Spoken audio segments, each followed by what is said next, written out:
Olá, alunos, tudo bem? Eu sou a professora Renata, da disciplina de Iniciação à Física, nos nonos A, B, C e D, matutino e vespertino, e nós vamos estar dando início às nossas aulas, às nossas atividades. Nosso primeiro assunto é a origem da vida, certo? Não é um assunto novo para vocês, é um assunto que vocês já ouviram falar, e nós vamos falar um pouquinho mais sobre ele. Tá? Como vocês sabem, a vida surgiu há milhões de anos atrás, né? Então, nós vamos falar um pouquinho sobre isso. Bom, a teoria muito falada sobre a origem da vida é a teoria do Big Bang, né? Big Bang significa grande explosão. Tá? Que explosão? Explosão de matéria, a matéria que existia no espaço, era uma matéria única, tá? Depois dessa explosão, há aproximadamente 14 bilhões de anos, tá? Tudo começou a tomar seu devido lugar no espaço, tá? Era uma matéria em expansão e se tornou vários fragmentos de uma bomba, tá?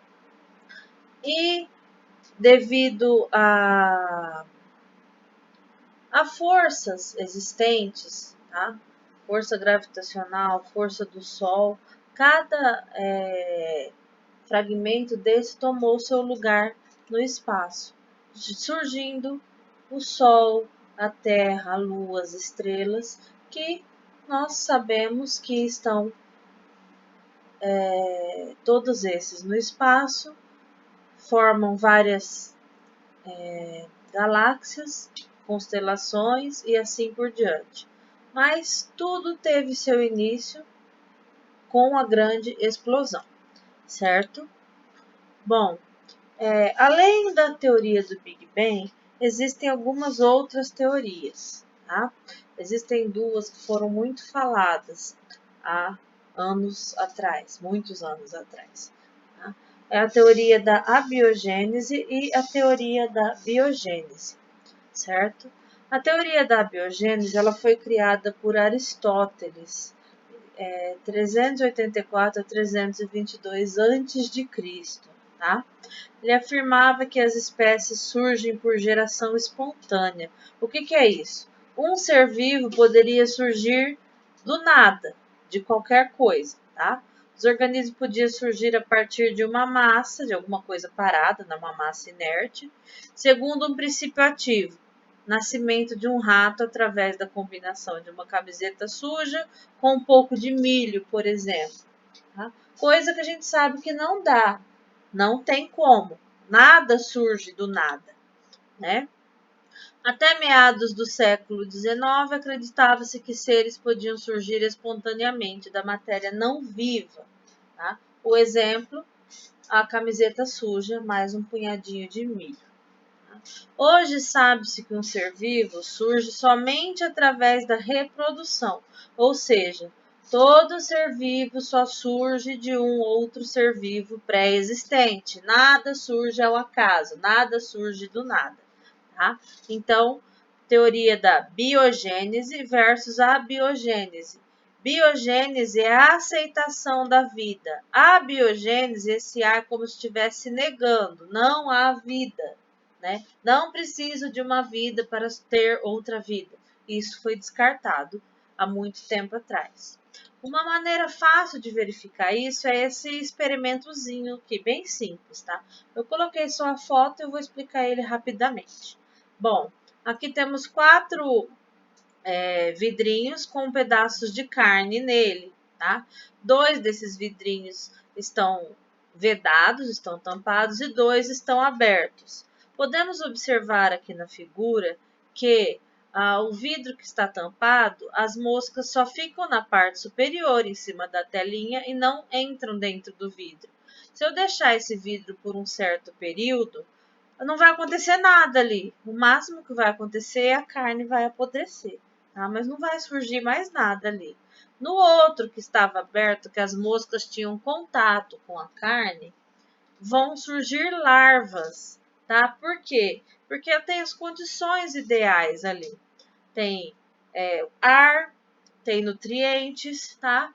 E eu tenho as moscas colocando os ovinhos em cima desse pedaço de carne, propício para o surgimento de uma nova vida, certo?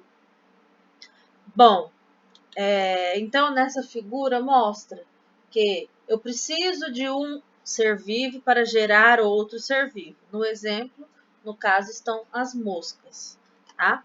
Além dessas teorias que nós já falamos, Big Bang, abiogênese e biogênese, existem umas teorias um pouquinho mais modernas sobre a origem da vida. Por exemplo, a panspermia cósmica.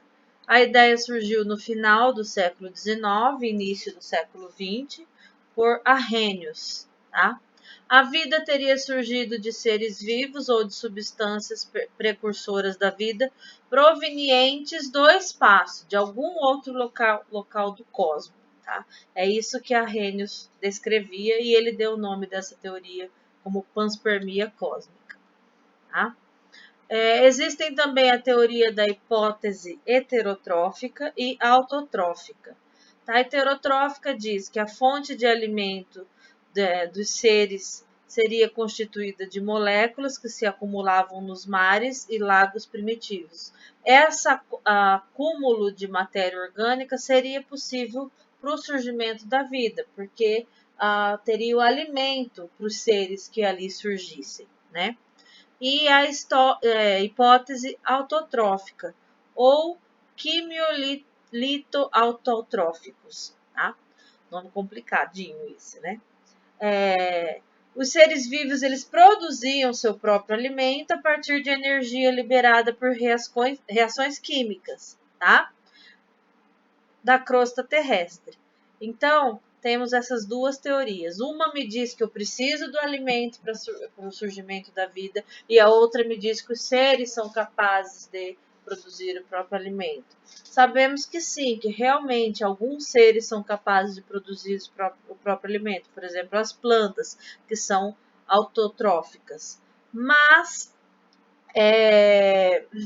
para as plantas surgirem, elas precisariam de certos gases. E quando o mundo surgiu, não existiam esses gases, né? Então, por isso que a gente fala que são teorias. Até hoje, as teorias mais aceitas são a do Big Bang e a biogênese, certo? Bom, os aglomerados proteicos, que eu falei agora há pouco, formados na primitividade da Terra, foram organizados e envoltos por uma película de moléculas de água, chamadas de coacervados. Tá?